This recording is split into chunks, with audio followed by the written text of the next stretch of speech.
sort of grew up in a different time. Surely you appreciate the fact that now it's significantly easier for a young black man to pursue something than it was back in the day.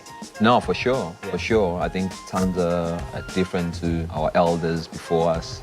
But it's not to say we're not aware of the challenges that still arise. And if you look at tourism as the industry where I'm at right now, there's only like a few black-owned hostels in my sector.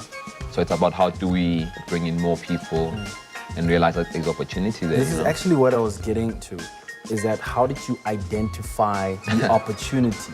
Because come on, skateboarder kid, as a creative at heart, how did you see that there was a gap here?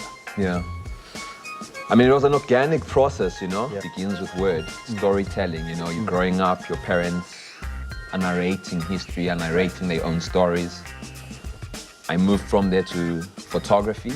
All right. And I think really the lens became wider, you know. I started doing walking tours in the city. I grew up skateboarding in the city. And you realize it's one thing hosting people for 3 hours on a tour and then they fly off. You want to host them for a longer duration, you know, and that's how curiosity then came about. But if I look at it now, really, you're narrating your stories, you're sharing your passion for the city, and it'll evolve, you know, it'll grow to other streams, really, again, of consciousness. And it begins with word, it begins with storytelling.